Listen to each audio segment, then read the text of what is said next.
Et nous allons maintenant nous intéresser aux études qui portent sur le comportement du patient avec Déborah Valette-Vodka.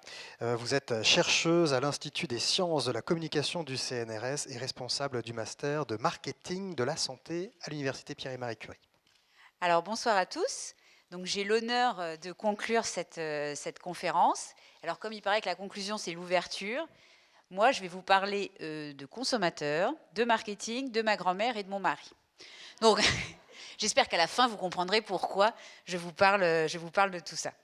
Alors je vais commencer par ma grand-mère. Donc ma grand-mère est une femme âgée, vous pouvez imaginer, pas spécialement malade, elle a plein de petites pathologies, peu importe. Elle a donc un pilulier, plein de médicaments par jour, qu'elle prend de façon un peu aléatoire. C'est pas une observante absolue. Donc parfois ça lui fait mal au ventre, elle arrête, elle sait pas trop. Et puis quand elle a un problème, elle m'appelle. Surtout pas son médecin, parce que la médecine pour elle est très ésotérique, donc le médecin on ne lui pose pas de questions. Donc elle m'appelle moi. Alors je ne sais pas si elle croit que je suis médecin, mais je lui dis à chaque fois que non. Mais elle me dit, toi qui t'y connais en santé, tu vas bien me dire si je dois prendre ce médicament. Bon, alors, je ne sais pas trop, qu'est-ce que je fais? Après, elle me rappelle, elle me fait, je viens de prendre un Doliprane, enfin plutôt 2. Est-ce que maintenant je peux prendre 2 Efferalgan? Non, ça va poser un problème. Et j'ai appris hier que le sida n'était pas la syphilis. Oui, d'accord. Donc là, c'est un problème aussi. Le dernier en date, elle a pris 2 Temesta à la place de 2 Doliprane parce que les 2 traînaient dans le tiroir de sa cuisine depuis, je pense, les années 90. Donc ma grand-mère n'est pas vraiment une patiente, elle n'a pas de pathologie particulière, mais c'est un individu qui doit gérer sa propre santé avec les connaissances dont elle a, enfin les compétences qu'elle a, et compétences qui sont assez limitées parce que ce n'est pas une génération où on parle de santé facilement. On parle peut-être un peu de sa propre santé, mais sûrement pas de la gestion de sa santé. Parallèlement, mon mari, lui, est capable de faire la rue du commerce aller-retour 15 fois dans la journée pour trouver la boîte d'Advil la moins chère. Il est aussi capable, quand il va chez le médecin, de savoir avant ce qu'il a. Et si le médecin lui dit non, c'est pas ça, il ressort en disant non, il s'est trompé. Je vais aller voir un autre médecin parce que le site du CHU de Rouen a dit que j'avais ça. Oui. Et il m'envoie régulièrement rue du Four acheter la Malaronne parce qu'il dit que c'est moins cher, etc., etc. Donc lui se comporte en officine, se comporte avec sa santé comme il est au supermarché. Exactement. Les prix au kilo. C'est un consommateur absolu, c'est un consommateur consumériste de santé. Donc vous avez ma grand-mère d'un côté, mais pas que la mienne, hein. Vous voyez bien à peu près le type d'individu dont je parle, et vous avez mon mari de l'autre. Et donc vous avez un continuum d'individus qui ne sont pas forcément des patients, et ici pour ça que je ne vais pas parler de patients, mais qui sont des consommateurs de santé. Des consommateurs de santé très très différents les uns des autres. Alors pourquoi j'emploie ce terme de consommateur qui choque un peu? Quand j'ai consommateur de santé, ça fait mal aux oreilles.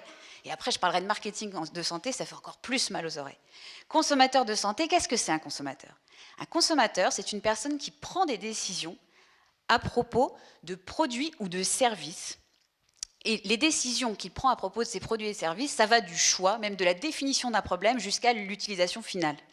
Donc, un patient est un consommateur de santé, un usager, un client, un prescripteur, un utilisateur final, un payeur, tout ça, tous ces individus sont des consommateurs de santé. Le consommateur, en fait, de santé, c'est à la fois le patient et le futur patient, et l'individu qui n'est pas malade, mais à qui on demande quand même de faire des choix. Vous vous retrouvez devant un rayon de libre accès dans une officine, il faut faire un choix. Vous devez lire le Nouvel Obs sur la meilleure clinique pour vous faire opérer de je ne sais pas quoi, on vous met face à un choix. Mais est-ce que vous avez les compétences nécessaires pour faire ce choix? Et c'est là qu'intervient le marketing. Alors là encore, marketing de la santé. Là aussi, ça fait un peu mal, surtout quand on parle de patients, etc. Alors, marketing de la santé, on imagine des millions dépensés par l'industrie pharmaceutique pour créer des médicaments et les vendre, surtout les vendre, en vendre le plus possible, et puis créer des nouvelles pathologies. La petite bedaine, la règle douloureuse, le trouble de concentration de l'adulte. On imagine ça, le marketing de la santé, créer des nouveaux problèmes. Or, nous, en tant que chercheurs en comportement du consommateur de la santé, le marketing de la santé, pour nous, c'est pas ça. Le marketing, pour nous, c'est connaître les besoins pour mieux les anticiper. Et c'est surtout connaître les besoins des consommateurs de santé pour mieux les anticiper. Mais pas du point de vue de mieux leur vendre des médicaments, c'est pour qu'ils gèrent, eux, mieux leur santé, que ce soit leur parcours de santé quand ils sont malades ou leur capital santé quand ils sont en bonne santé. Donc, ce qu'on fait en tant que nous, chercheurs, enfin, moi en l'occurrence, en tant que chercheur en comportement du consommateur de santé, c'est d'utiliser les techniques marketing issues de la psychologie cognitive, comportementale, de la sociologie, pour essayer de décrypter, comprendre le comportement des consommateurs de santé. Et vous imaginez bien que ma grand-mère et mon mari n'ont pas le même comportement. Alors certes, ils n'ont pas le même âge, ils n'ont pas les mêmes connaissances. Et on est 60 millions de consommateurs, on va dire. Mais parmi ces 60 millions, on peut assez facilement, en utilisant les techniques marketing, les études de marché, les statistiques, créer des typologies de consommateurs de santé. Et en gros, à chaque étude, on retombe à peu près sur les mêmes types de consommateurs de santé qui sont au nombre de 5 ou 6. Et c'est des groupes d'individus qui ont des caractéristiques communes, que ce soit des caractéristiques sociodémographiques, mais aussi des caractéristiques psychographiques. L'anxiété. Il y a des gens plus ou moins anxieux, on parle d'hypocondrie, mais le vrai terme, c'est l'anxiété de santé. L'observance, la tendance à l'observance, c'est des gens qui, de fait, ne peuvent pas être observants. Pas parce qu'ils n'ont pas les compétences ou parce qu'ils n'ont pas la volonté, mais il y a différentes façons, différentes raisons de ne pas être observants, et ça différencie les comportements de santé entre eux. L'expertise de la santé. Il y a des gens plus ou moins experts de la santé. L'intérêt pour la santé. Il y a vraiment des gens dont l'univers santé ne les intéresse pas du tout. Et il y a des gens qui pourraient parler de ça à chaque repas. Et quels médicaments, et quels trucs, sans pour de coup avoir forcément des connaissances. Donc il y a plein de variables qui ne sont pas juste l'âge, le sexe, le lieu d'habitation, qui différencient les individus et qui permettent de créer des blocs d'individus qui ont face à des situations communes un comportement commun. Et c'est ça qu'on fait en marketing de la santé, et c'est pour ça qu'on étudie ce comportement du consommateur de santé.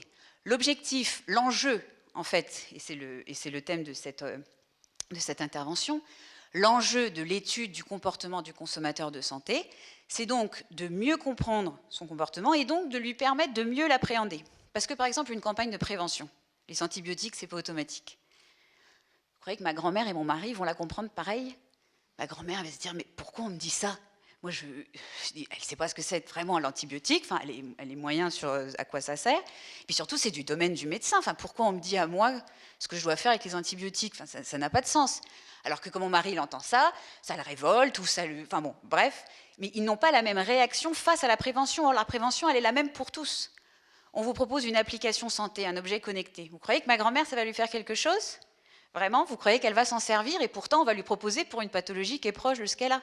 Alors que mon mari va trouver ça pratique, rapide et ludique. Et donc il va l'utiliser. Parce qu'il a l'âge, il a, pour le coup, dans son type, il a l'âge, le sexe, le type de CSP, le type d'habitation qui font qu'il sera plus enclin à bien répondre à ce type d'objet connecté. Pas ma grand-mère et pas d'autres individus non plus.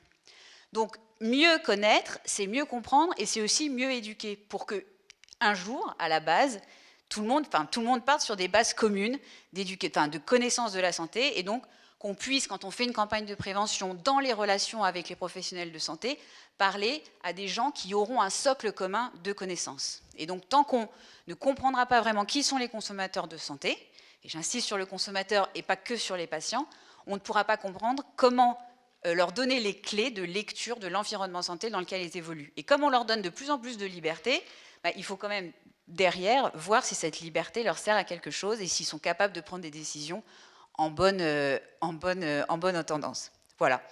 Donc je crois que je vais m'arrêter là. Et puis... Merci. Merci Déborah Valette-Vodka.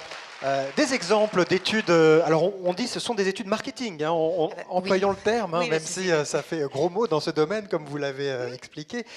Des exemples d'études que vous avez menées pour essayer de comprendre nos comportements de consommateurs. Notre première étude, la genèse en fait de cette matière qui n'est pas nouvelle, mais qui en France l'est quand même un peu, c'est-à-dire que le comportement du consommateur de santé, c'est pas... la discipline du marketing la plus usitée en France. Donc la genèse, c'est justement, notre première étude, c'était d'essayer déjà d'établir une typologie. Et donc on a posé à 2000 personnes un tas de questions sur l'environnement santé.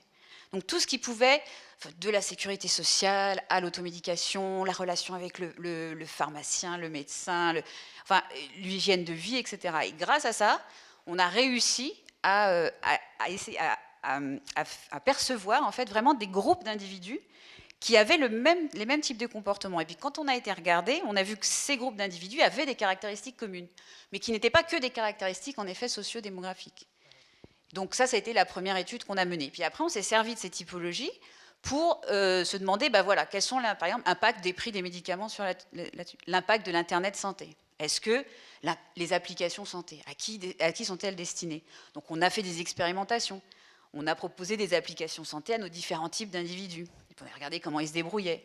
Et puis quels étaient leurs comportements prévus, par exemple, ce genre de choses. Et cette année, là, on est en train de travailler sur l'impact des scandales sanitaires, pour le coup, sur le comportement de santé. Vous vous êtes intéressé aussi à la façon dont on reçoit toute cette masse d'informations sur Internet, qui fait qu'on a un peu tous tendance, quand on a deux, trois trucs de travers, d'essayer de s'auto-diagnostiquer, et on se fait des frayeurs pas possibles, parce que c'est un coup à devenir hypocondriaque. C'est quelque chose qui se généralise, c'est quelque chose que vous avez étudié, ça? Alors, on a étudié l'anxiété de santé, puis l'aspect anxiogène des données de santé. On a étudié, on a mis pareil des gens face à des sites de santé. Ça a été une de nos premières études d'ailleurs, l'Internet santé, et puis on n'est pas égaux face à l'Internet santé. Et ça a donné lieu d'ailleurs à la création d'une échelle de mesure de l'expertise santé, pas que du patient en fait, dans la population, et qui est une variable plutôt explicative en fait de l'aspect anxiogène ou pas des données de santé. Plus on est expert finalement, on est expert de l'environnement santé sur Internet, moins les données nous semblent anxiogènes. D'accord. On décode un peu mieux la... D'accord. C'est en fait quand on ne sait pas qu'on a tendance à... c'est comme une courbe en U, quoi. Ou alors on ne sait pas du tout et finalement, c'est très très loin. Ou alors on sait vraiment bien et ça va. Ou alors, quand on croit qu'on sait un peu, c'est là que ça se corse. D'accord. Vous avez aussi étudié le rapport à l'argent, c'est-à-dire qu'il y a cette fameuse phrase, la santé n'a pas de prix, oui. Mais en vérité, si, ça a un coût, jusqu'où on va. C'est un jour un étudiant qui est arrivé en me disant... ce serait marrant de travailler sur la santé n'a pas de prix. Sur le nombre de gens qui vous disent toujours la santé n'a pas de prix. Alors on va voir si c'est vrai. Et donc on a mis une expérimentation, on a mis des groupes d'individus, on leur a fait des scénarios. Ils devaient choisir des médicaments, choisir d'acheter ou pas un médicament. Et on faisait varier les prix entre les groupes d'individus. Et alors, la santé n'a peut-être pas de prix, mais moins c'était cher, plus les gens étaient prêts à prendre le médicament. Toutes choses égales par ailleurs. Donc c'était assez rigolo, en fait, c'était juste de jouer sur cette phrase. Alors, la finalité de ces études, ça peut servir, vous avez évoqué le cas de la prévention, ça peut aussi servir à savoir comment on s'adresse à qui, de quelle manière, pour faire passer des messages de santé. Est-ce qu'il y a aussi, même si vous vous en êtes un peu défendu en disant, on imagine tout de suite les industries pharmaceutiques qui cherchent à vendre, mais on se dit que vos études aussi leur sont utiles. Mais alors là, pour le coup, je pense qu'ils n'ont pas eu besoin de moi pour savoir à qui s'adresser. Et c'est pour ça que, pas délibérément, mais on n'est pas dans cette optique forcément. Nous, on veut plutôt se mettre dans tous les cas du point de vue du patient consommateur de santé et voir ce que ça peut lui apporter à lui de mieux le connaître. Pas forcément, mais en effet, pour les laboratoires, le fait de connaître leurs clients, entre guillemets, et maintenant ils parlent de plus en plus de clients d'ailleurs, leurs clients leur permet aussi de leur proposer le traitement adapté. Merci Déborah Vallet-Vodka.